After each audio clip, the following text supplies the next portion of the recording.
Weight loss చేస్తున్నప్పుడు మనకి biggest enemy ఏంటో తెలుసా? క్రేవింగ్స్. ఈ క్రేవింగ్స్ వల్ల మీ డైట్ బ్రేక్ అవుతుంది, మీ డైట్ ప్రాపర్గా చేయలేకపోతున్నారని ఫీల్ అయితే ఈ వీడియో మీకోసమే. వీడియోని లాస్ట్ వరకు చూడండి. నా క్రేవింగ్స్ కంట్రోల్ అవ్వడానికి నాకు ఏమేమి టిప్స్ హెల్ప్ అయ్యాయో అవి నేను మీతో షేర్ చేసుకుంటాను. Welcome to my channel. ఇప్పుడు నేను చెప్పే టిప్స్ చాలా జాగ్రత్తగా వినండి. మనం చేసే చిన్న చిన్న కామన్ మిస్టేక్సే, కానీ అవి మన వెయిట్ లాస్ని ఎంత ఎఫెక్ట్ చేస్తాయో ఇప్పుడు నేను మీకు చెప్తాను. అవి ఫస్ట్ వచ్చేసి ఎవ్రీ మీల్లో ప్రోటీన్ ఉండేలాగా చూసుకోండి. ప్రోటీన్ క్వాంటిటీ కొంచెం ఎక్కువ ఉండేలా చూసుకోండి. ప్రోటీన్ ఎక్కువ తినడం వల్ల కడుపు నిండిన ఫీలింగ్ ఉండి ఎక్కువసేపు ఆకలేదన్నమాట. సెకండ్ వన్ వచ్చేసి వాటర్ ప్రాపర్గా తాగండి.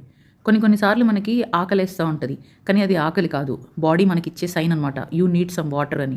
దాన్ని మనం ఆకలి అనుకుని పిచ్చి పిచ్చిగా ఇంట్లో ఏది ఉంటే అది తిని కడుపులో వేసేసుకుంటాం. అది second biggest mistake. And next వచ్చేసి జంక్ని ఎక్కువ ఇంట్లో స్టాక్ పెట్టకండి. అవి మన కళ్ళకి కనిపించకపోతే తినాలి అన్న కోరిక కూడా చాలాసార్లు కంట్రోల్లో ఉంటుందన్నమాట. సో అలాంటివి జంక్ కనిపించడం, ఈ సోషల్ మీడియాస్లో ఈ ఫుడ్కి సంబంధించిన వ్లాగ్స్ ఇట్లాంటివి చూడడం, ఇవన్నీ ఆపేసేయండి. అండ్ ఇంకా ఫైబర్ ఎక్కువగా ఉన్న ఫుడ్స్ తీసుకోండి. ఫ్రూట్స్, వెజిటబుల్స్ ఇవన్నీ ఎక్కువగా తినడం వల్ల కడుపు ఫుల్గా ఉన్న ఫీలింగ్ వస్తుంది. సో క్రేవింగ్స్ రావు. ఇవన్నీ వెయిట్ లాస్లో నాకు హెల్ప్ అయిన టిప్స్. సో ఇలాంటి మంచి మంచి కంటెంట్స్ కోసం నా ఛానల్ని సబ్స్క్రైబ్ చేయండి. అండ్ ఈ వీడియో లైక్ చేయండి. వెయిట్ లాస్ చేస్తున్న మీ ఫ్రెండ్కి షేర్ చేయండి. చలో బాయ్ మరి.